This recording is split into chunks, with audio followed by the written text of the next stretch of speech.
नमस्कार प्यारे साथियों, मैं आपका साथी मनदीप कुमार एक बार फिर से स्वागत करता हूं आप सभी का आपके अपने YouTube चैनल पर, जिसका नाम है MD2 रीडर पब्लिकेशन।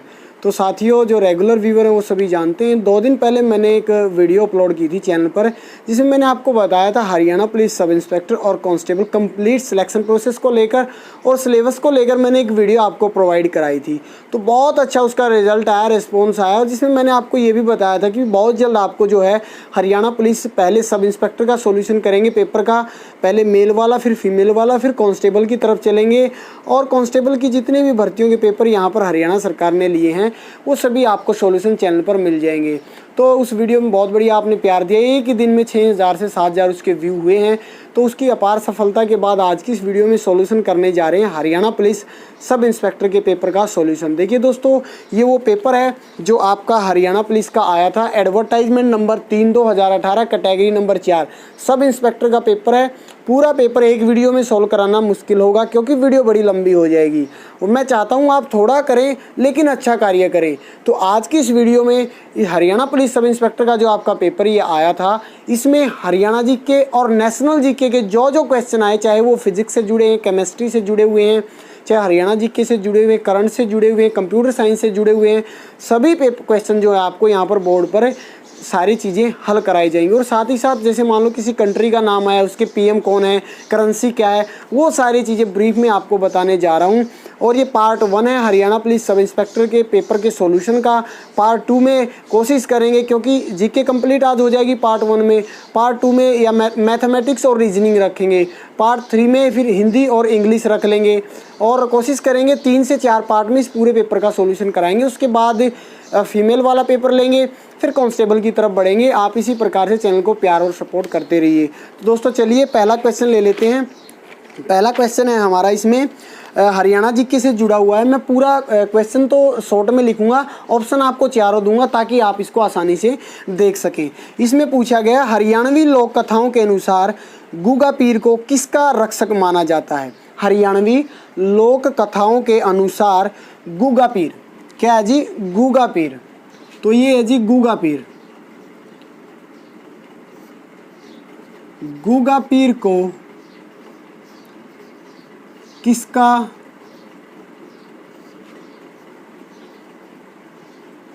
रक्षक माना जाता है? तो यहां पर फ्रेंड्स क्या है, आपको 4 ऑप्शन दिए हुए हैं। पहले ऑप्शन में है मानव, ठीक है। दूसरे ऑप्शन में दिया हुआ है पक्षी, तीसरे ऑप्शन में दिया हुआ है गाय, चौथे ऑप्शन में दिया हुआ है सर्प। देखिए दोस्तों, होता क्या है, अगर आप और किसी चैनल पर देखेंगे कि भाई आप सब इंस्पेक्टर का जो है सॉल्यूशन देख रहे हैं या प्रीवियस ईयर क्वेश्चन पेपर देख रहे हैं, तो वहाँ पर आपको ऑप्शन वो नहीं मिलेंगे जो ओरिजिनल एग्जाम में आए हैं। तो ये आपको वही ऑप्शन दिए जा रहे हैं जो ओरिजिनल एग्जाम में आए हैं। अब आप इसका आंसर जो है कमेंट बॉक्स में साथ के साथ कमेंट भी कर सकते हैं, लेकिन अब यहाँ पर इन चारों में से करेक्ट आंसर क्या होगा वो मैं आपको बता देता हूँ। इसका करेक्ट और राइट आंसर होगा सर्प। तो सांप जो है इसका सही आंसर रहेगा। गुगा पीर को किसका रक्षक माना जाता है? गुगा पीर को सर्प सांप का रक्षक माना जाता है। हरियाणवी जो आपके बड़े बूढ़े हैं, माता पिता हैं, दादा दादी, वो आपको इसके बारे में बताते भी होंगे, जो लगातार जो है अपने बड़े की टच में या संपर्क में रहता है। अगले प्रश्न की ओर चलते हैं। इसमें पूछा गया, मोबाइल फ़ोन में GPRS खालिस्तान के लिए प्रयुक्त होता है। देखिए दोस्तों, यहाँ पर जब जिक्र आया GPRS का, तो GPRS की फुल फॉर्म भी जान लेना बहुत ही आवश्यक हो जाता है। GPRS की फुल फॉर्म भी जानना बहुत ही आवश्यक हो जाता है। तो GPRS की फुल फॉर्म की अगर मैं बात करूं, जनरल पैकेट रेडियो और सर्विस, तो ये आपकी GPRS की फुल फॉर्म हो जाएगी। तो मोबाइल फ़ोन में GPRS खालिस्तान के लिए प्रयुक्त होता है। मोबाइल फ़ोन में जो आपका GPRS है, अगर मैं इंग्लिश लैंग्वेज में बात करूँ तो वॉइस कम्युनिकेशन के लिए प्रयुक्त होता है। और हिंदी में अगर मैं बात करूँ तो ध्वनि संप्रेषण के लिए यूज़ होता है। इसमें 4 ऑप्शन मैं बता देता हूँ। A sending SMS, B data communication, C voice communication, और 4th दिया हुआ है नन ऑफ दीज। तो यहाँ पर जो सही आंसर रहेगा वो मैंने आपको बताया, वॉइस कम्युनिकेशन यहाँ पर सही आंसर रहेगा। अगले प्रश्न की ओर अगर मैं चलूँ, तीसरा प्रश्न है, माफ़ कीजिएगा, जीके का हमारा ये आपका तीसरा प्रश्न है, बिल्कुल सही है। श्रावण माह के शुक्ल पक्ष की तृतीया को मनाया जाने वाला त्योहार क्या जी? श्रावण माह के शुक्ल पक्ष की तृतीया को मनाया जाने वाला त्योहार क्या कहलाता है? इसमें ऑप्शन मैं आपको बता देता हूँ। ऑप्शन ए है गुगा नवमी, ऑप्शन बी है सांझी, ऑप्शन सी है तीज और ऑप्शन डी है आपका यहाँ पर गोवर्धन पूजा। श्रावण माह के शुक्ल पक्ष की तृतीया को, देखिए याद करने की चीजें हैं। श्रावण माह के शुक्ल पक्ष की तृतीया को कौन सा त्योहार मनाया जाता है? कौन सा त्योहार मनाया जाता है? चार ऑप्शन मैंने बताया, इसमें दिया हुआ है। ऑप्शन एक दिया हुआ है सांझी, एक दिया हुआ है तीज, एक दिया हुआ है आपका गोवर्धन पूजा और एक दिया हुआ है आपका गुगा नवमी। तो ये चार आपके ऑप्शन दिए हुए हैं, इनमें से क्या आंसर है आप सेलेक्ट करें। जो सही और राइट आंसर है वो मैं आपको बता देता हूँ। सही आंसर आपका तीज है, ये आपका आंसर सही है। तो श्रावण माह के शुक्ल पक्ष की तृतीया को तीज का त्योहार मनाया जाता है। फोर्थ, अगले प्रश्न की ओर चलते हैं। सिर्फ जीके ही करा रहा हूँ। अगला प्रश्न वो भाई भली भांति या वो जो साथी हैं तैयारी करने वाले वो भली भांति जानते होंगे, जो एस्टेट सीटेट की तैयारी कर रहे हैं या फिर टीचिंग लाइन की तैयारी कर रहे हैं। ये साइकोलॉजी से जुड़ा हुआ प्रश्न है। डीएनए के वाटसन और क्रिक मॉडल हेतु निम्नलिखित में से कौन सा असत्य है?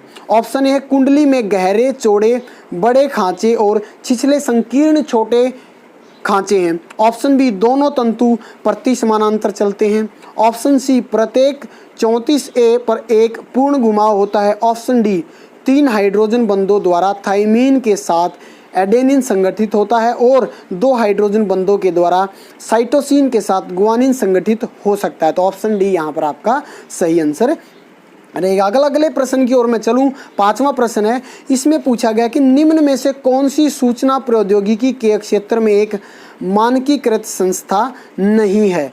आईटी के क्षेत्र में एक संस्था नहीं है। आईटी के क्षेत्र में एक संस्था नहीं है, ये प्रश्न पूछा गया है। इसमें जो आपको ऑप्शन दिए हुए हैं चारों ऑप्शन वो मैं आपको बता देता हूँ। ऑप्शन ए में आपको पूछा गया है, दिया हुआ है आईएसओ। ऑप्शन बी में दिया हुआ है आईएसआई। ऑप्शन सी में दिया हुआ है आईईई और ई। ऑप्शन डी में दिया हुआ है एएनएसआई। तो यहाँ पर पूछा गया है कि निम्न में से कौन सी सूचना प्रौद्योगिकी के क्षेत्र में एक मानकीकृत संस्था नहीं है? तो आईएसआई ये मानकीकृत संस्था नहीं है, बाकी हमारी सभी मानकीकृत संस्थाएं हैं। अगले प्रश्न की ओर मैं चलूं। 6वां प्रश्न है कि हाल ही में गर्भपात पर, क्योंकि ये उस टाइम पे जब सब इंस्पेक्टर का आपका पेपर आया उस टाइम पे करंट का एक क्वेश्चन था, इसलिए एग्जामिनर ने इसे एग्जाम में पुट किया। और दोस्तों एक और माफ़ी चाहूँगा, आज जो दूसरा मार्कर है ब्लैक वो अवेलेबल नहीं, इसलिए रेड से पूरा पेपर कराना पड़ रहा है। आगे आपको ये परेशानी आई होप नहीं आएगी। लॉकडाउन की वजह से सब कुछ यहाँ पर बंद है, तो इस वजह से इंक की भी जो है यहाँ पर अवेलेबिलिटी नहीं है।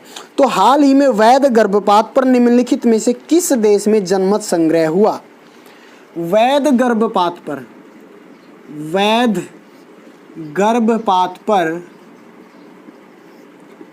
जनमत संग्रह किस देश में हुआ? किस देश में हुआ? यहाँ पर 4 ऑप्शन दिए हुए हैं, मैं एक एक करके आपको सारे बता देता हूँ। स्पेन दिया हुआ है, ऑप्शन ए दिया हुआ है जी स्पेन। ऑप्शन बी दिया हुआ है जी आपका इटली। ऑप्शन सी दिया हुआ है जी आपका फिनलैंड। ऑप्शन डी दिया हुआ है जी आयरलैंड। तो यहां पर क्या आंसर रहेगा आपका वो आप सोचिए, तब तक क्वेश्चन को रिपीट करते हैं। हाल ही में वैध गर्भपात पर निम्नलिखित में से किस देश में जनमत संग्रह हुआ? तो इसका जो सही आंसर है ऑप्शन डी है, आयरलैंड है। अगर मैं बात करूं आयरलैंड की कैपिटल की, क्योंकि साथ के साथ ये चीज़ें भी याद करना इजीली हो जाता है, तो आयरलैंड की कैपिटल है जी डबलिन। आयरलैंड की कैपिटल है डबलिन। क्या है जी? डबलिन। और मैं अगर बात करूं आयरलैंड की करेंसी का, तो आयरलैंड की करेंसी है यूरो। तो इस प्रश्न से आपको इतनी जानकारी मिल जाती है। साथ के साथ जो कंट्री दी हुई है उसमें हमें उसकी कैपिटल का और उसकी करेंसी का पता लगा लेंगे। अगले प्रश्न की ओर अगर मैं चलूं कि खालिस्तान एक पारंपरिक पंजाबी मौखिक कथा वर्णन है जो दक्षिण एशियाई में अरब प्रांतीय प्रायद्वीप के प्रवासियों द्वारा आई। तो यहाँ पर पूछा गया है कि एक पारंपरिक पंजाबी मौखिक कथा वर्णन जो दक्षिण एशिया में अरब प्रायद्वीप के प्रवासियों द्वारा आई, वो क्या है? Option A Raslila, option B किस्सा, ऑप्शन सी गुगा, ऑप्शन डी कटक। तो किस्सा इसका सही आंसर रहेगा। तब तक अगले प्रश्न की ओर चलते हैं। दक्षिण एशिया में लहसुन की भली या फली का प्राचीनतम साक्ष्य है यहाँ पाया गया जो परिपक्व हड़ताल काल का था। क्या है प्रश्न पूरा? मैं लिख भी देता हूँ, इसको दोबारा रिपीट भी कर लेते हैं, कोई दिक्कत वाली बात नहीं है क्योंकि चीज़ें क्लियर होनी चाहिए। दक्षिण एशिया में लहसुन की भली का प्राचीनतम साक्ष्य है, तो इसको थोड़ा शॉर्ट फॉर्म में लिखते हैं। लहसुन, दक्षिण एशिया में लहसुन की भली। देखिए कुछ चीज़ें एचएसएससी से भी क्वेश्चन टाइप करने में गलती हो जाती है। भली का प्राचीनतम साक्ष्य के बारे में यहाँ पर पूछा गया है। यहाँ पाया गया जो परिपक्व हड़प्पा काल का था। इसमें ऑप्शन 4 दिए हुए हैं। ऑप्शन ए में दिया हुआ है जी बाबरकोट। क्या दिया हुआ है? बाबरकोट। ऑप्शन ए में बाबरकोट दिया हुआ है। ऑप्शन बी में दिया हुआ जी भिरडाना। ऑप्शन बी में भिरडाना। ऑप्शन सी में दिया हुआ जी फरमाना। ऑप्शन डी में दिया हुआ है जी आपका बालू। दोस्तों ये जो बालू नामक जो जगह है ये कैथल डिस्ट्रिक्ट में पड़ती है। कैथल से 22 किलोमीटर की दूरी पर स्थित है बालू। और ये इसका सही आंसर लहसुन की फली का प्राचीनतम साक्ष्य है ये हमारा बालू नामक स्थान पर जो कैथल जिले में स्थित है, वहाँ से 22 किलोमीटर की दूरी पर स्थित है, वहाँ पर है। और कैथल जिले की अगर बात आई तो मैं आपको बता दूँ इसकी स्थापना 1 नवंबर 1989 ईस्वी को हुई थी और अब ये हमारा करनाल डिवीज़न के अंतर्गत आता है। इस प्रश्न से इतनी जानकारी मिल जाती है। अगले प्रश्न की ओर चलते हैं। अगले प्रश्न में भीम की फुल फॉर्म पूछी गई है। भीम, BHIM, भीम की फुल फॉर्म पूछी गई है। तो भीम की जो फुल फॉर्म होगी Bharat interface for money. Bharat interface for money, ये इसका सही आंसर रहेगा। अगले प्रश्न की ओर अगर मैं चलूं तो इसमें पूछा गया महाराणा प्रताप खालिस्तान के ऐतिहासिक युद्ध में मुगलों के खिलाफ लड़े। तो जो महाराणा प्रताप थे वो खालिस्तान के युद्ध में मुगलों के खिलाफ लड़े। तो महाराणा प्रताप हल्दी घाटी के युद्ध में जो है मुगलों के खिलाफ लड़े थे। हल्दी घाटी का जो युद्ध है वो तराइन में हुआ, तरावड़ी भी इसे कह देते हैं, करनाल डिस्ट्रिक्ट के अंदर स्थित है। और करनाल के अंदर जो एक जगह पड़ती है जिसे आप क्या कहते हैं, बिल्कुल सही बात है, करनाल डिस्ट्रिक्ट के अंदर ये पड़ता है और इसे तराइन तरावड़ी भी हम कह देते हैं। यहाँ पर 2 युद्ध हुए, 1191 और 1192। ये प्रथम युद्ध था तराइन का, ये द्वितीय युद्ध था। ये जगह करनाल में पड़ती है, ठीक है। और इसे हम हल्दी घाटी का युद्ध भी कहते हैं। जो पहला युद्ध था वो महाराणा प्रताप ने जीता और दूसरा युद्ध जो है मुगलों ने जीता, जिससे जो है महाराणा प्रताप हार कर वो यहाँ से खदेड़ दिए गए। तो महाराणा प्रताप की हल्दी घाटी के युद्ध में मुगलों के साथ लड़े। और जो ये हल्दी घाटी का युद्ध हुआ था 21 जून 1576 ईस्वी में हुआ था, ठीक है। अकबर जब मुगल शासन की जो है बागडोर संभाले हुए थे जब आपका ये युद्ध हुआ था। हल्दी घाटी का युद्ध तराइन तरावड़ी में हुआ। 2 युद्ध हुए, 1191 1192। पहला युद्ध महाराणा प्रताप जीते, दूसरा युद्ध मुगलों ने जीता यहाँ पर, ठीक है। अगले प्रश्न की ओर चलते हैं। अगले प्रश्न है आपका, संघीय प्रणाली की एक आवश्यक विशेषता है, संघीय प्रणाली की आवश्यक विशेषता है शक्तियों का विभाजन। अगले प्रश्न की ओर चलते हैं। इसमें पूछा गया अति चालकता हेतु वांछित अत्यंत निम्न तापमान प्राप्त करने के लिए क्रायोस्कोपी में खालिस्तान प्रयुक्त होता है।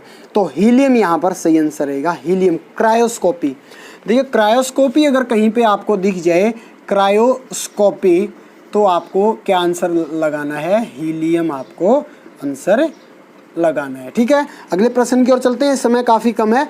हाल ही में भारत का पहला 3D तारामंडल निम्नलिखित में से किस नगर में उद्घाटित किया गया? तो 3D तारामंडल है, 3D तारामंडल, ये किस, क्या पूछा गया है, निम्नलिखित में से किस नगर में उद्घाटित किया गया? Option A Nehru, option A है जी नेहरू तारामंडल, ऑप्शन बी है जी आपका इसमें दिया हुआ है स्वामी विवेकानंद। ठीक है, उसके बाद दिया हुआ है जी इसमें तारा मंदिर। ठीक है जी, उसके बाद दिया हुआ है जी इसमें तारा मंदिर के बाद none of these, NOT, none of these. तो इसका जो सही आंसर है वो स्वामी विवेकानंद क्या है, इसका सही आंसर है स्वामी विवेकानंद तारामंडल। मैंगलोर कर्नाटका राज्य के अंदर पड़ता है। कर्नाटका की जो राजधानी है वो बेंगलुरु है और कर्नाटक के जो CM है वो BS येदियुरप्पा हैं। कौन है? BS येदियुरप्पा कर्नाटका के CM हैं। अगले प्रश्न की ओर अगर मैं चलूँ, अगले प्रश्न में ये पूछ रहा है कि 487 ईस्वी पूर्व जो प्रथम बौद्ध संगीति हुई थी, 487, दोस्तों एक क्वेश्चन को ध्यान से पढ़िएगा, 487 ईस्वी पूर्व जो प्रथम बौद्ध संगति हुई थी, 487 ईस्वी पूर्व जो प्रथम या फर्स्ट बौद्ध संगति हुई थी, उसकी अध्यक्षता किसने की थी? तो मोगालीपुत तिस्सा, मोगालीपुत तिस्सा इसका सही आंसर रहेगा। क्या रहेगा? मोगाली, देख लेते हैं एक बार, मोगालीपुत तिस्सा इसका सही आंसर रहेगा ऑप्शन नंबर 1। अगले प्रश्न की ओर चलते हैं। 21वां प्रश्न है, इसमें पूछा गया है कि हरियाणा के निम्नलिखित में से किस जिले की सीमा 2 राज्यों के साथ लगती है? अगर आपने हरियाणा का मैप अच्छे से देखा होगा तो इसमें पूछा गया भी हरियाणा के किस जो है जिले की सीमा 2 राज्यों के साथ लगती है। यहाँ पर यमुनानगर जिला पड़ता है, तो हिमाचल प्रदेश के साथ और उत्तर प्रदेश के साथ जो है यमुनानगर हमारा जो जिला है उसकी सीमा लगती है 2 राज्यों के साथ। और साथ ही साथ जो यमुना नदी है हमारी उत्तर प्रदेश के साथ एक प्राकृतिक सीमा का भी निर्माण करती है, जो ताजेवाला हथिनीकुंड बैराज से निकलती है। तो अगर यहाँ पर उत्तर प्रदेश का और हिमाचल प्रदेश का जब नाम आया तो हमें पता होना चाहिए कि यूपी के CM कौन है, योगी आदित्यनाथ। अभी 2-3 दिन पहले उनके पिताजी का देहांत भी हो गया है। तो उत्तर प्रदेश के CM कौन है? योगी आदित्यनाथ। अगर मैं हिमाचल प्रदेश के CM की बात करूँ तो जयराम ठाकुर आपके हिमाचल प्रदेश के अभी फिलहाल मुख्यमंत्री भी हैं। अगर हिमाचल प्रदेश की राजधानी की बात करूं शिमला, हालांकि हिमाचल प्रदेश की राजधानी शिमला, लेकिन कई बार क्वेश्चन पूछ लिया जाता है कि विंटर कैपिटल कौन सी है और आपकी समर कैपिटल कौन सी है। तो समर कैपिटल आपकी हिमाचल प्रदेश की शिमला और विंटर कैपिटल धर्मशाला है। अगले प्रश्न की ओर चलते हैं। निम्नलिखित में से कौन सा एक पैराग्राफ फॉर्मेटिंग नहीं है? तो अंडरलाइन स्टाइल। दोस्तों ये वीडियो काफ़ी लंबी हो रही है, आज की इस वीडियो में इतने ही क्वेश्चन करते हैं। बाकी जो और 3 पार्ट आएंगे उसमें आपके बचे हुए सभी क्वेश्चन करा दिए जाएंगे। पार्ट 1 में फ़िलहाल इतना ही। इसी प्रकार की रेगुलर वीडियो के लिए जुड़े रहिए चैनल के साथ। Keep watching, keep supporting your own YouTube channel MD2 reader publication. और जिस भाई ने अभी तक चैनल को सब्सक्राइब नहीं किया है, चैनल को भी सब्सक्राइब कर लें। अभी आज सब इंस्पेक्टर के पेपर का सोल्यूशन किया, आगे कांस्टेबल का, मेल फीमेल का, सभी का सोल्यूशन करेंगे। धन्यवाद।